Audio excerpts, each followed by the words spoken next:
저는 간혹 이른 아침에 홈디팟에 갑니다.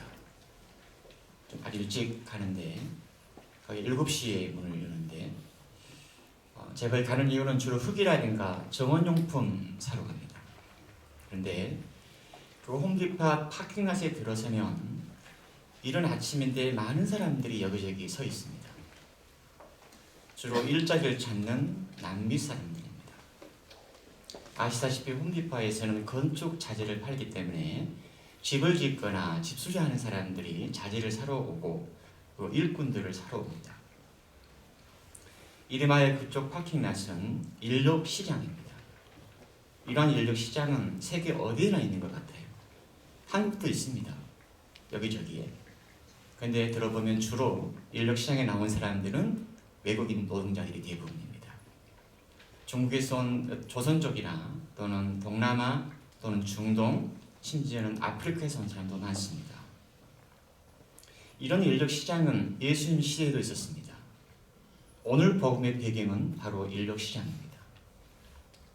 하늘나라는 자기 포도밭에서 일할 일꾼들을 사려고 이른 아침에 집을 나선 밭 인자와 같다.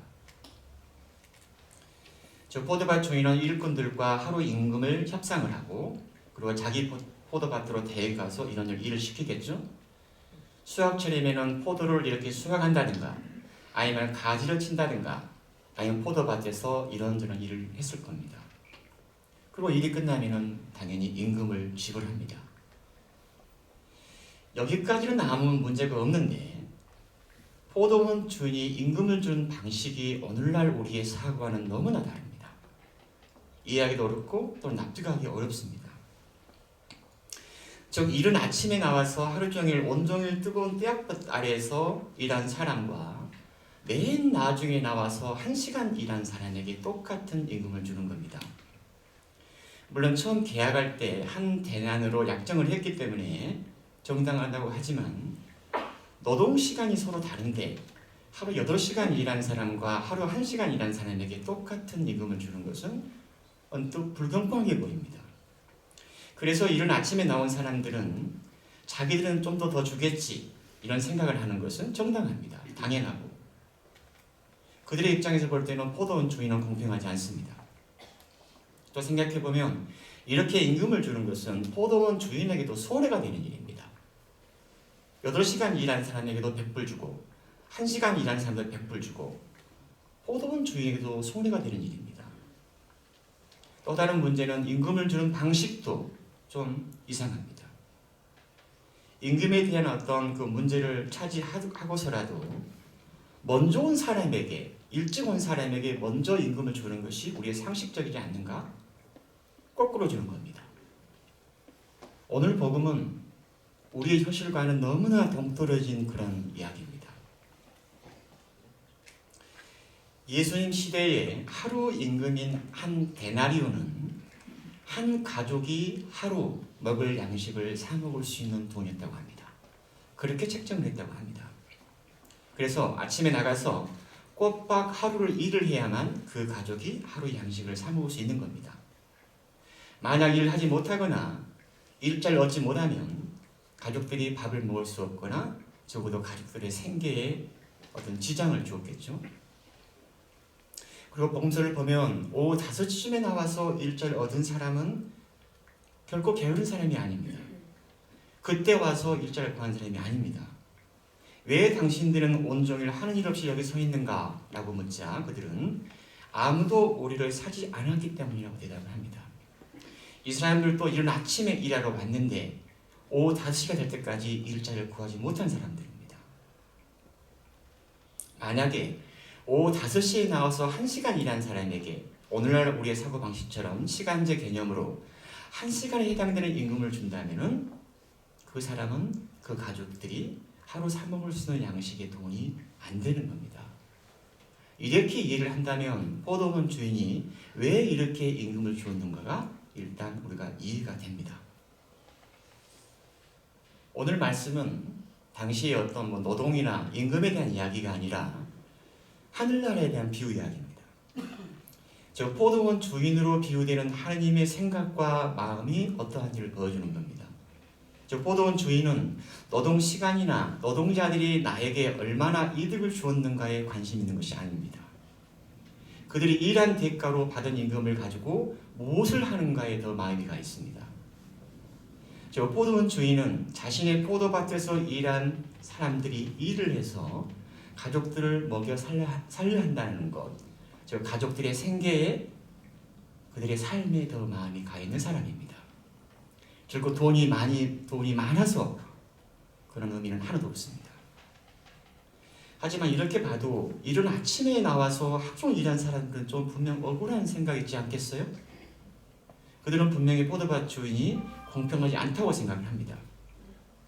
노동 시간에 따라서 임금을 주어야 하고 또한 임금을 줄 때도 순서도 먼저 온 사람에게 임금을 주는 것이 우리의 어떤 그런 상식일 것 같은데 포도원 주인은 그렇지 않았습니다. 이렇다면 여기서 과연 공평하다는 게 뭘까? 그런 생각이 들잖아요. 공평이 뭔가? 똑같이 나누는 것인가? 아무런 조건 없고 이렇게 없이? 제가 오래전에 교보문고에 가가지고 어린이 가치 사전이라는 책을 이렇게 우연히 봤어요. 어린이 책입니다. 근데 어른들 위한 책인데 그 책은 아이를 키우는 어느 엄마가 자기 아이에게 그 가치를 이렇게 설명하는 그걸 자기 경험을 삼아서 그림 한 장을 놓고 옆에 이제 설명이 붙은 건데 이런 게 있었어요. 공평. 엄마가 배추밭에서 배추를 뽑고 있었습니다. 그리고 이렇게 나눈 다음에 옆에 있는 아이에게 영희야, 삼촌 집에는 식구들이 많아. 그래서 5포기를 더 줘야 돼. 그래서 이모네는 식구가 작으니까 10포기. 그리고 삼촌네는 식구들이 많으니까 15포기 갖다 주렴. 그리고 옆에서 공평, 이퀄리티. 공평이란 똑같이 나누는 것이 아니라 필요한 사람에게 더 주는 것. 아주 클리어했습니다. 아이들은 이런 추상적인 명사 이런 것들을 좀 설명하기 어렵잖아요. 이해하기도 어렵잖아요. 공평이나 정의나 이런 명사들은 설명이 어려운데 그 그림을 통해서 아이에게 공평이 뭔가를 가르치는 그런 책이었습니다. 우리의 현실은 많이 다릅니다. 예를 들어서 부모님이 돌아가시고 난 다음에 유산을 좀 남겨놓고 가면 다행히 유언에 적어놓으면 괜찮은데 또 그렇지 않고 떠날 때가 많고 간혹 뉴스를 보면 가족 간에 소송이 붙습니다. 물론 민법에는 규정이 되어 있습니다. 하지만 오늘 복음적인 맥락에서 보면 공평하다는 것은 식구들에게 아들, 딸들에게 똑같이 이렇게 돈을 나누는 것이 아니라 자식 중에서 제일 가난한 자식에게 돈을 더 주는 것이 공평한 겁니다. 혹시 이 자리에 어르신들 나중에 유산 남길 때 꼭 생각을 하세요. 이것이 포도원 주인의 마음이고 하나님의 마음입니다. 다른 하나 문제는 임금을 줄 때 왜 제일 나중에 온 사람부터 주었는가? 시간상으로 보면 이른 아침에 나온 사람 9시, 12시, 오후 3시, 오후 5시 이렇게 5차례의 사람들이 뽑혀갔습니다. 그러면 누가 가장 이른 아침에 뽑혔을까? 상식적으로 생각을 해보면 일을 잘할 수 있는 사람, 기술이 있는 사람, 건장한 사람이 먼저 뽑혔을 것이고 그 나중에 뽑힌 사람들은 점차적으로 특별한 기술이 없는 사람, 저같이 몸이 약한 사람 또는 여성 이렇습니다. 제가 오래전에 미국 애틀랜타에 있을 때 청년 피정을 한 적이 있는데 그때 기도 자료가 오늘 복음이었습니다. 10가지 복음 중에서 어느 청년이 기도한 후에 적은 면담을 하면서 이런 얘기를 나눴습니다. 그 청년은 어떤 상태에 있었냐면 조지아 거기에서 아마 조지아텍 박사과정이 있었는데 6년 7년이 돼도 박사과정이 안 끝나는 겁니다. 그 친구가 공부를 못해서 그런지는 잘 모르겠습니다. 들어보면 지도교수가 바뀌고 그리고 또 1년이 딜레이가 되고 몸이 너무 아파서 1년을 쉬고 이러다 보니까 6년 7년이 흘러가는 겁니다. 다른 친구들은 박사학위 다 끝나고 한국으로 돌아가고 미국 다른 대학에서 교수학위 얻어가지고 이미 교수하고 있는데 자기만 그렇게 계속해서 하기가 안 끝나고, 또 친구들은 다 결혼해 살아가는데 자기는 남자친구도 없고 거의 40살이 가까워지고, 내 인생은 왜 이런가? 왜 이렇게 내 인생은 안 풀리나? 왜 꼬이나? 이런 상황에 있는 친구입니다. 우리 본당에 나온 친구였는데, 근데 이 친구가 이 오늘 복음을 가지고 기도를 하면서 많은 깨달음을 얻었습니다. 한마디로 말하면 그 친구가, 신부님, 메인 막판에 와서 5시에 와서 뽑힌 사람이 바로 저예요. 이러는 거예요. 그런 어떤 인사이트가 온 겁니다. 현실로 이렇게 던져보면 일찍 3년, 4년 만에 박사학위 끝나고 교수 자리 얻고 결혼하고 사는 그런 어떤 친구들이나, 아직 학위가 안 끝난 자기 자신이나, 하느님이 자기에게 바라보는 방식은 똑같다는 겁니다. 위로를 받았습니다. 그 친구의 어떤 상황으로 보면. 다른 거 하나는 또, 왜 맨 나중에 온 사람부터 임금을 주었을까? 이것은 그 친구의 묵상 내용입니다. 맨 나중에 온 사람에게 먼저 임금을 주었던 것은 그 사람들이 겪었을 좌절감에 대한 보상이다. 놀라운 통찰이었습니다. 방금 전에 말한 것처럼 가장 먼저 뽑힌 사람들은 몸이 건장한 사람들, 일을 잘할 수 있는 사람들, 능력 있는 사람들, 머리 좋은 사람들, 빽 있는 사람들, 오늘날 말하면 그런 사람이 뽑혔는데, 그렇게 일하러 왔는데 아무도 일을 나에게 안 줘. 9시, 12시도 뽑아가는데 혹시 나를 좀 뽑으려나? 나는 또 탈락이 돼. 아이고, 오늘 공치나? 오후 3시, 오후 5시. 이렇게 시간이 갈수록 그들이 얼마나 절망감을 느꼈을까. 그래서 포도원 주인이 제일 나중에 온 사람부터 임금을 줄였던 것은 그 사람들이 경험했을 자율감에 대한 보상이래요. 저는 아주 100% 동감했습니다.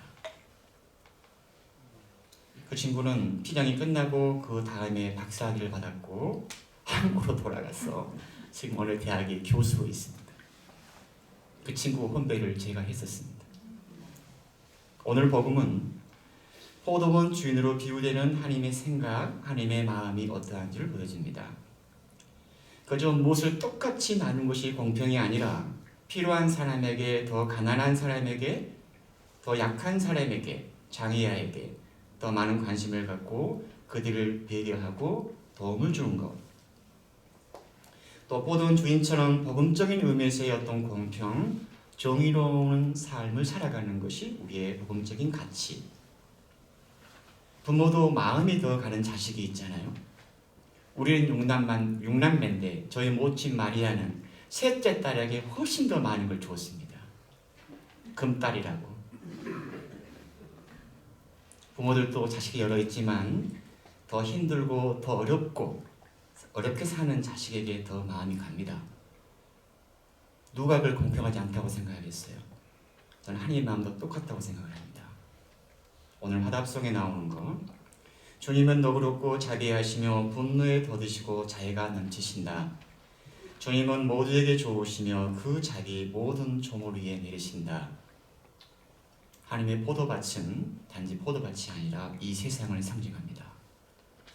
이 세상을 살아가는 우리들, 이 세상, 우리의 삶의 자리, 우리의 마음자리 안에 자비로우신 하나님 아버지의 자비와 자애가 풍성하게 내리기를 소망합니다.